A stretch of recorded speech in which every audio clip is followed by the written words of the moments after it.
amigos do Charuto, sejam bem-vindos ao primeiro episódio do Pod Charuto, o seu podcast sobre o mundo do charuto. Eu sou o Bruno Lebemon, responsável pela tabacaria Lebemon e agora apresentador desse podcast.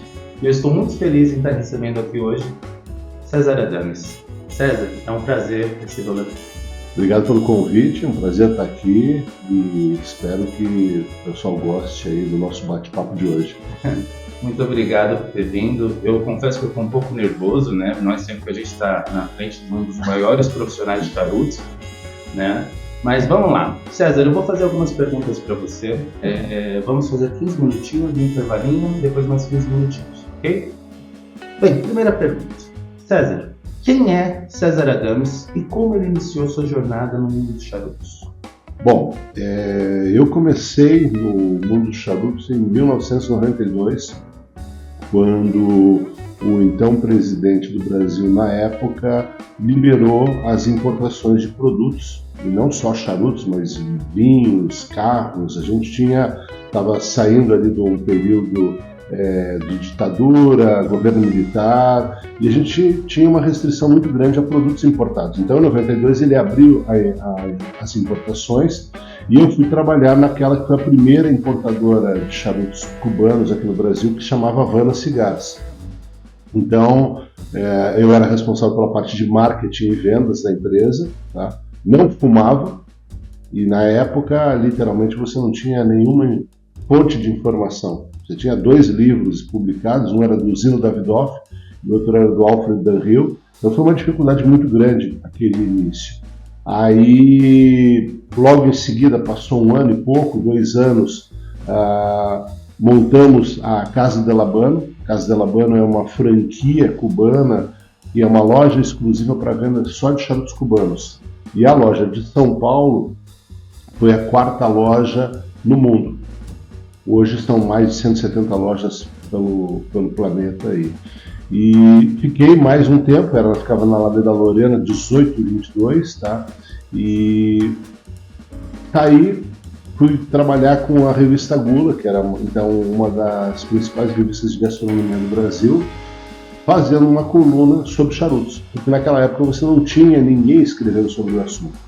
E aquilo originou convites para outras revistas, tá? Então, VIP, Playboy, Gazeta Mercantil, Valor Econômico, jornais, revistas customizadas com Classe, que era a revista de bordo da CAN na época, porque não tinha ninguém especializado para fazer um trabalho escrevendo sobre esse assunto. Então, essa é basicamente um resumo da história aí, que já estamos aí com 32 anos já de história ligada ao mundo dos charutos e das bebidas também. Legal. Então, em 1992, você degustou seu primeiro charuto? Foi em 1992. Eu nasci em 91. Muito bom. E você lembra qual foi o seu primeiro charuto? Lembro porque, como eu comecei a trabalhar na empresa e eu não fumava, você fica aí com uma memória muito grande desse produto. No caso, foi uma história bastante peculiar, porque a gente tinha um escritório da importadora que ficava na Rua Tupi, ali no Pacaembu, e a empresa era uma empresa pequena. Tinha o diretor, eu que cuidava de marketing e vendas, e tinha uma pessoa que era financeira, além de ter uma menina na recepção. Eles saíram para almoçar, e eu fui lá na mesa do diretor e subtraí um charuto, né? Que era um Bolívar Belicoso Fino. Começou bem, hein? Comecei bem forte, diga-se de passagem. E aí, para não deixar muitas pistas, porque o pessoal saía e levava 1 hora para almoçar. Eu resolvi fumar aquele charuto em 1 hora. Então você imagina você dando aquelas baforadas... E antes do almoço? E antes do almoço, né? Então não deu muito certo. Eu consegui cumprir a meta de fumar 2/3 do charuto em 40 minutos, 50 minutos. Mas quando o pessoal chegou, eu estava literalmente branco, suando frio, e o pessoal perguntou: o que aconteceu? O que aconteceu? Eu disse assim: foi o charuto, mas vai passar, vai passar. Então, o mais interessante é que hoje ele é um dos meus charutos preferidos, aí, dos vários que eu gosto, mas esse aí eu tenho um carinho especial por ter sido o primeiro. Ele é hoje um dos charutos mais encorpados do mercado. A marca Bolívar cubana é uma marca de fortaleza alta, ele é bastante forte. E o belicoso, por conta de ter a ponta que você escolhe como cortar, torna ele ainda mais forte. Então esse é a primeira memória, mas que continua até hoje como um bom charuto. Legal. E hoje em dia, quantos charutos você costuma fumar durante a semana? Bom, até a pandemia eu não fazia uma contabilidade de quantos charutos, era uma coisa natural. Mas quando veio a pandemia, uma pessoa que produzia alguns acessórios de madeira me procurou porque ele tinha criado um porta-anilhas, que na realidade era uma caixa de madeira com um tampo de vidro que você ia colocando as anilhas. Só aí que eu parei para começar a contabilizar. Por quê? Porque quando terminou o ano, ele estava cheio de anilhas ali, inclusive algumas eu tive até que abrir para conseguir, porque se você deixa ela do jeito tradicional, ela uma hora vai encher. Então eu dava uma ajustada ali, algumas abria para poder dar certo até o final do ano. Quando terminou, tirei uma foto, coloquei no meu Instagram, acho que eu vi, e fiz uma pergunta, tipo, quantas anilhas? E aí começou o pessoal dar números ali, aí eu disse, bom, já que eu levantei a questão, agora eu sou obrigado a responder. Então abri, coloquei tudo na mesa, comecei a abrir, vou contabilizar. Eu disse, bom, já que eu vou contabilizar, por que eu não separo por país? Então, Brasil, Nicarágua, República Dominicana, Cuba e os demais. Bom, já que eu estou separando por país, por que eu não separo por marca? Quer dizer, foi literalmente aquele quebra-cabeça ao inverso, né? Que você joga quebra-cabeça, você joga as pedras e monta o quebra-cabeça. Eu desmontei o quebra-cabeça e fiz um relatório, você vê o nível de toque da pessoa. Quantas anilhas deram? Em 2020, que a gente estava em plena pandemia, foram mais ou menos umas 600 e pouco. Deu uma média de 2,7 charutos dia. Nossa. E aí de lá para cá eu tenho contabilizado, tá? Mas a média, vamos dizer assim, está dando um charuto por dia. Legal. É o que eu gosto de degustar também, né? De 1 a 2 charutos por dia. Né? E a partir disso, depois disso ainda vai, uns 3, 4, mas depois disso já é exagero. Na realidade é muito, sempre bom, eu gosto de deixar claro para quem está ouvindo, assistindo, ou em alguma palestra, apresentação, charuto não é vício, é diferente do cigarro. Então, quando a gente fala às vezes que num dia fumei 8 charutos, a pessoa fala, mas por que 8 charutos? Eu disse, porque eu estava em Cuba, ou eu estava na República Dominicana, eu estava com um grupo de pessoas e você vai lá para fazer isso. Você vai lá. Agora, no dia seguinte você posso fumar ficar... ou não fumar. Exatamente, então esse é o grande diferencial. Quando você fala 8 e o cara se assusta, você tem que levar em consideração que você está numa situação bem diferenciada. Estou numa viagem e eu estou curtindo o produto e eu não tenho mais o que fazer. Quando você está no seu dia a dia, é 1, às vezes 2, mas também dá para passar 3, 4 dias sem apreciar o charuto, porque é diferente do cigarro, como ele não é um vício, você não tem aquela necessidade de estar lá todo dia, um maço por dia, meio maço por dia. Sim, com certeza. E qual é a sua marca e bitola favorita?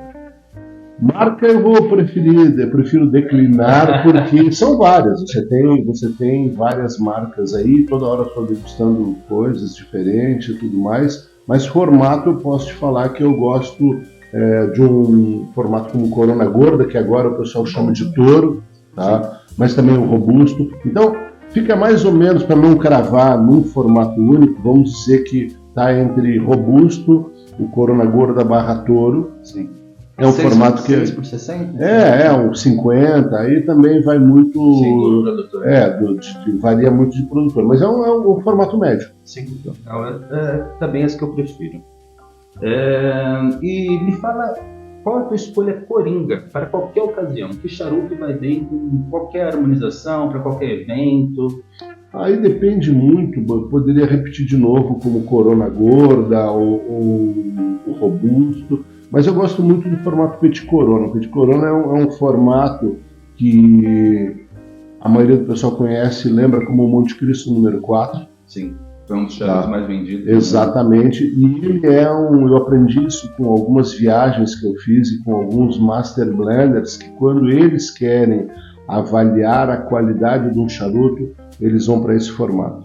Então eu diria que esse é um formato coringa, por quê? Porque ele é aquele tempo de 40 a 45 minutos. É um tempo ideal de fumar. Exatamente, é aquele que você pode ter em qualquer lugar, tendo no seu porta-charuto, nunca vai te abandonar e te deixar sem uns bons minutos de prazer ali. E qual seria a sua harmonização preferida? O que mais gosta? Então, aí vem outro ponto que também é bem complexo, porque como eu toda hora estou degustando charutos diferentes e bebidas diferentes, por incrível que pareça, eu vou te falar que não tenho uma harmonização perfeita. O que é muito normal, quando eu estou degustando um charuto pela primeira vez, é consumir ele com água com gás. Sim, porque a água com gás ele te dá uma limpada ali no paladar, prepara para uma próxima baforada e tudo mais. Mas falando também sobre essa questão de harmonização, é uma coisa que eu recomendo sempre o seguinte: para você buscar uma harmonização, o ideal é você conhecer o charuto primeiro e conhecer a bebida primeiro. Porque se você está degustando um charuto que você conhece com uma bebida que você não conhece, você está criando um terceiro sabor. E aí, às vezes, pode... Casar ou não, né? Exatamente. Mas é tentativa e erro, você entendeu? Agora, sempre me perguntam qual é a bebida ideal. Qualquer coisa que você estiver provando vai poder casar bem. Então você tem ali vinhos, você tem vinho do Porto, Jerez, Madeira, você tem espumantes 100% Chardonnay, você tem destilados, whisky, conhaque, rum, cachaça. É uma infinidade de cervejas mais escuras, mais encorpadas. É uma infinidade de possibilidades. E brincar com a fortaleza do charuto. Exatamente. Agora, um outro ponto também que é interessante é o seguinte: não significa que se eu conseguir fazer a harmonização com o whisky X e o charuto Y, eu vou conseguir fazer o whisky X com o charuto Z. Sim, claro. Por quê? Funcionou para o Y, mas não para o Z. Então, por isso que eu falo, é pessoal. Se o negócio fosse simples, eu já tinha feito um livro com harmonizações e óbvio que não ia se tornar um best-seller, mas é um já ponto... pode escrever um livro, com certeza. Estamos estudando ali, mas é complicado, porque é uma questão pessoal. Aliás, charuto sempre é uma questão pessoal, gosto pessoal. Você tem o seu, eu tenho o meu, a gente pode trocar experiências. Mas... É um momento pessoal. Exatamente, mas eu não vou tentar convencer você. Posso até tentar convencer, mas eu vou apresentar meus argumentos, mas a decisão final é sua. E agora na parte profissional, tá? Eu queria fazer algumas perguntinhas para você. Você me comentou que em 92 você degustou o seu primeiro charuto, né? Mas como que era o mercado nessa época? Quem fumava, tinha encontros, as tabacarias que tinham, onde se comprava. Em 92 a gente tinha um cenário que o mercado, você tinha poucos pontos de venda, que tinham o nome tabacaria, mas era muito mais uma loja de presentes, né? Com vários itens e poucos charutos. Até porque, quando em 92 acontece a liberação dos charutos, a gente recebe as marcas cubanas principais, tá? Você tinha poucas marcas nacionais, 3 ou 4 marcas nacionais, e Nicarágua estava começando a chegar alguma coisa aqui, outra coisa de Dominicana, então era um mercado muito pequeno, não dá para comparar com o que a gente tem hoje em dia. Com certeza. Não tinham locais para se degustar, as tabacarias que a gente conhece hoje em dia, que tem seus salões de fumadores, salas ou espaço, não existiam na época, então o pessoal degustava em casa. Ou ia para algum restaurante, que na época era permitido fumar ainda. Então, mas foi tudo crescendo lentamente.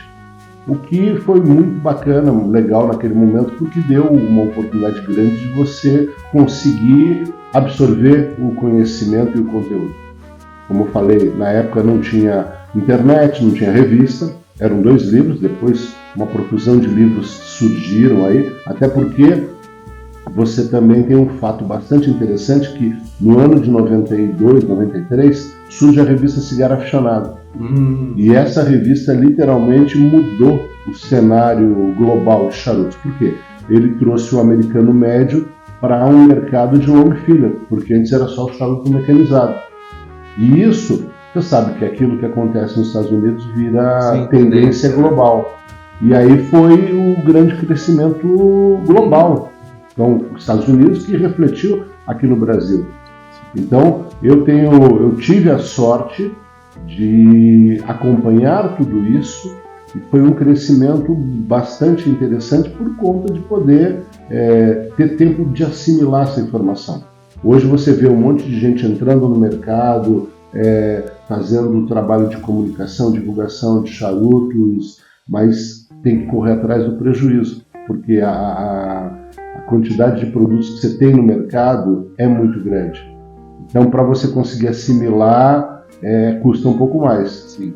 Lá atrás foi mais fácil, porque você não tinha cobrança, eu literalmente estava ali sozinho. Eram poucas opções. Poucas opções, então dava tempo de você degustar um charuto 3 vezes, diferente de hoje, que você tem que provar um, já tem que provar outro, aí provar outra marca, porque toda hora tem novidade.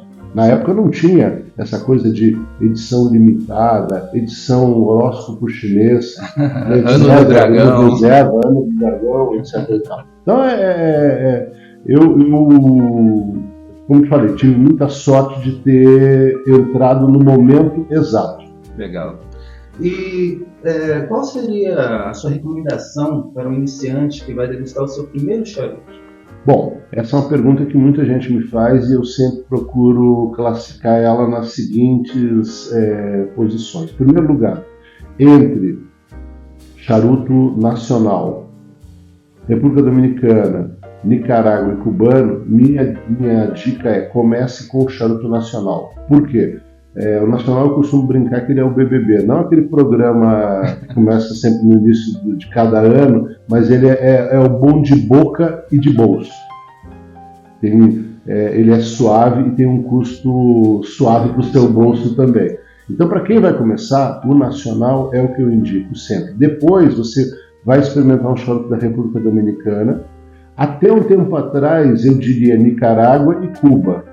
Mas hoje Nicarágua já está com uma característica de um tabaco mais encorpado. Então eu digo que ele está tão próximo do cubano e às vezes até ele passa um pouco o cubano em termos de fortaleza. Tá? Então essa é uma sequência. Primeiro, sequência de sabor. Segundo, formato. O ideal é você começar com um robusto. O robusto é um formato que ele não é tão apertado e também não é tão solto. E aí é um formato muito bom de fumado. E a última dica é compre sempre 3 unidades. Por quê? Porque você comprou aquele charuto nacional, formato robusto. Por que 3? Porque eu vou degustar um pela manhã, dali 3 dias o outro depois do almoço e dali uma semana o terceiro depois de um jantar. São percepções diferentes que você tem do charuto. Certeza. Então, se eu comprei só uma unidade e degustei num determinado momento que para mim não estava tão legal, talvez eu fique com uma imagem ruim daquele charuto. Então, 3 unidades sempre é o indicado, que eu recomendo. Legal. E qual que é o aspecto mais gratificante do teu trabalho? Eu acho que é essa questão da educação, de você pegar e procurar passar informação. E está tendo uma situação hoje no mercado bastante interessante que acontece no mercado do vinho, está acontecendo no mercado do charuto, que é a pessoa querer saber mais daquilo que está consumindo. Mas não é só vinho e charuto, acho que global, comida, você quer saber mais. Foi-se o tempo, 30 anos atrás, quando eu comecei, o que você está fumando? Um charuto da Nicarágua. Ok, parava ali. Hoje você pergunta, de Nicarágua qual marca? Tal. Da onde vem a capa? Capote, o miolo. Você começa a ser mais curioso. E isso faz com que a gente tenha que buscar mais informações. Então, para mim, é bastante gratificante isso, você estar estudando sempre. Não adianta você ficar ali com uma memória de 30 anos atrás. O mercado está evoluindo, ele está numa velocidade muito grande e você tem que correr atrás disso, atrás de informação. Aliás, eu tenho que correr... Informação contínua, Exatamente, eu tenho que estar sempre um passo à frente das perguntas que vão ser feitas. E o que mais te motiva para continuar explorando e compartilhando o conhecimento do mundo do charuto? Eu acho que é exatamente esse público jovem que está começando e quer informação e buscar encontrar formas de fazer essa informação chegar a eles da forma mais clara possível.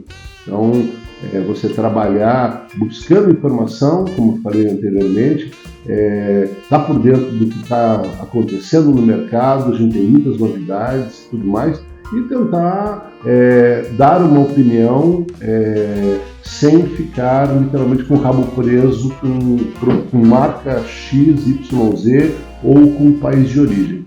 Eu sempre falo, aí a pessoa me pergunta assim, mas qual é o seu charuto preferido, qual é a marca?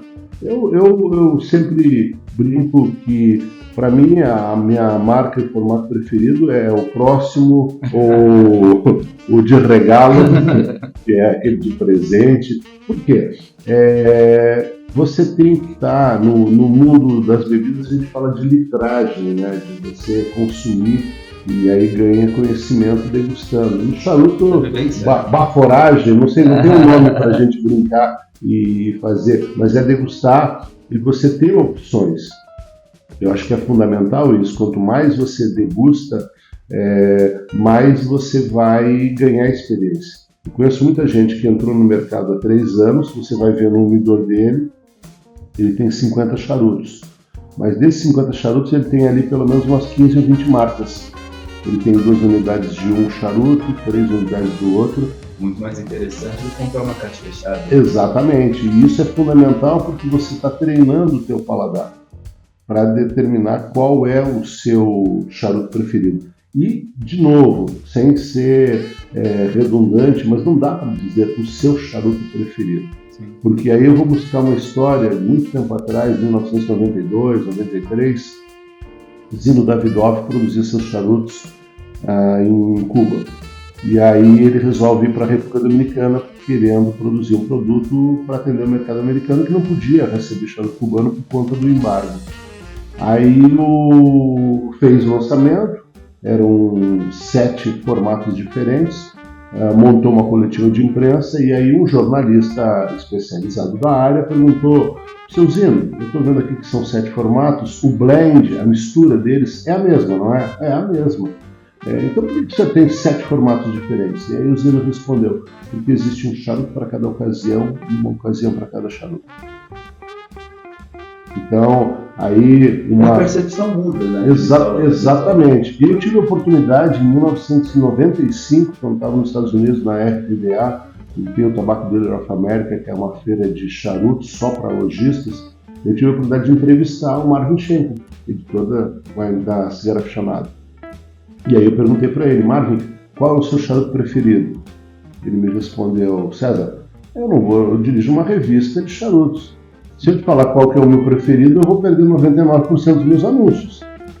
Então eu não vou te falar, mas eu posso te dizer que eu tenho uns 10 charutos preferidos que estão no meu umidor. Aí eu me entusiasmei e falei: quais são? Também não vou te falar. Aí, com base nessa resposta, eu passei a usar o mesmo critério que eu aprendi e estou replicando. Faço da resposta do Marvin Schenken a minha resposta, acrescentando um item aí que é o seguinte: na minha lista eu tenho 10 charutos que estão no meu umidor, que são aqueles mais tradicionais que eu gosto mais. Porém, todo final de mês eu dou uma analisada porque eu provei outros charutos durante o mês. Os 2, é meio tipo escola de samba, sabe quando caem 2 para o grupo B e sobem 2 do grupo B, do grupo A? Não estou falando que tem charuto de grupo A e grupo B, mas é uma questão de eu posso ter provado alguma coisa que eu achei muito interessante e aí eu vou tirar alguém da lista dos 10 para ele entrar. Na realidade também pode ficar uma lista com 11, mas é só para mostrar que não dá para dizer que existe um charuto. Por quê? Porque tem um charuto para cada ocasião, uma ocasião para cada charuto. Formatos diferentes, momentos diferentes, mais encorpado, médio, suave. Então é um universo muito grande. Cada charuto é um universo. Exatamente. Se você pegar, eu diria, eu respeito alguém que me fale assim, eu fumo a marca X, formato Y, há mais de 15 anos. Parabéns. Você não sabe o que você está perdendo. Sim, né? O gosto já está de cor, né? Mas a gente tem que respeitar. De novo, eu acho que ele literalmente está perdendo uma grande oportunidade de experimentar outras coisas. Mas se ele gosta e curte, a única regra do charuto, sabe qual é? Temperatura e umidade. Isso em 30 anos nunca ninguém conseguiu me contestar. Temperatura e umidade que é o que controla a qualidade do charuto. Ele não está seco demais, que a hora que eu acendo ele vai queimar torto, vai abrir todo, vai quebrar a folha de capa, ou está úmido demais, que eu tenho que pegar e ficar acendendo ele toda hora. O resto, como eu corto, como eu acendo, como eu seguro, com o que eu bebo, eu também sou assim, eu não sou muito dessas regras, né? Precisa, tal. Se eu tiver vontade de degustar um charuto, eu vou com o que tiver. É isso aí. Agora, temperatura e umidade são fundamentais, é a única regra. O resto segue o barco. César, qual foi o momento mais memorável que você teve em sua carreira como especialista no mundo de charutos? Bom, eu tive, não digo momentos memoráveis, mas eu digo assim, momentos interessantes que acontecem e não dá para dizer um. Sim. Você tem ali, por exemplo, ano 2000, eu fui editor de uma revista chamada Charuto e Companhia. E eu tive a oportunidade de entrevistar o Eduardo Ribeiro Elizari, que foi o cara que criou o formato Coibalanceiros. Que legal. Tive a oportunidade de estar com o Alejandro Robaina. Tive a oportunidade de conhecer Compai II, do Buena Vista Social Club. Tive a oportunidade de estar até com o Fidel Castro e conversar com ele durante 15 minutos. Você tem foto disso? Eu tenho foto porque... Depois manda pra mim. É uma coisa que foi durante o Festival de Alabama, um jantar, um encerramento. Então, são vários momentos. Assim, aqui no Brasil, Félix Menendez, um grande amigo que lamentavelmente faleceu, filho do Alonso Menendez, que era o dono da Monte Cristo, HU e por Larrañaga em Cuba. Então, cada um desses momentos, até do mais simples produtor, a gente tira um proveito. Não é porque a pessoa é famosa. Às vezes você tem uma pessoa famosa, mas você não tem tanto retorno quanto alguém que é pouco conhecido. E charuto é isso, charuto é feito de momentos. Não dá para você dizer que este momento é mais importante que o outro. É a somatória, é a jornada, como muita gente fala aí. É o que interessa. Exatamente, você vai vendo a paisagem. Então, você tem campo, praia, montanha, é isso, é prestar atenção na paisagem. E qual que é o melhor canal para te acompanhar? Você poderia passar o... Bom, é o meu Instagram, tá? O @CésarAdames, porque respeito e admiro muito o trabalho que você está fazendo aí, podcast, YouTube, essas coisas. O meu trabalho atual, que eu gosto de dizer sempre, é o seguinte, é a pesquisa. Eu gosto de pesquisar, buscar mais os fatos históricos e passar isso adiante. Então isso, ou através aí, vira e mexe, que você tem alguma apresentação, e aí eu coloco a divulgação mesmo lá no Instagram. E manda uma mensagem para quem está assistindo a gente. Bom, a mensagem é fume com moderação e experimente diversos charutos aí, tá? Acho que essa é a melhor forma de você conhecer diferentes estilos, degustando. Lembra sempre de comprar 3 unidades, como eu já falei anteriormente, e ter a mente aberta. Não você vai encontrar características diferentes, tanto em charutos mais caros quanto em charutos mais em conta, tá? Então é tudo uma questão de você degustar. E aí criar a sua lista. Não fique com um único charuto. Tem essa lista aí dos 10, dos 11, porque é bastante interessante você ter opções. César, eu queria agradecer por você ter vindo aqui, ter disposto do seu tempo, ter esclarecido para a gente tantas perguntas, tá? Foi um momento memorável, eu acredito que vai ser muito útil para a comunidade do charuto. Esse foi o nosso primeiro episódio, numa série de 10 episódios do Pod Charuto, e eu gostaria de agradecer a audiência de todos, e mais uma vez obrigado, César. Obrigado de novo pelo convite, pela oportunidade, por ter sido o primeiro, está inaugurando, tenho certeza que vai ser um sucesso, porque o que a gente mais precisa nesse segmento de charutos é informação. E quanto mais fontes você tem, melhor ainda. Muito obrigado, viu? Valeu. Até o próximo episódio. Chegamos ao fim desse primeiro episódio, espero que tenham gostado. Eu gostaria de agradecer ao telespectador e eu gostaria de ver todos vocês no próximo episódio, tá? Até breve.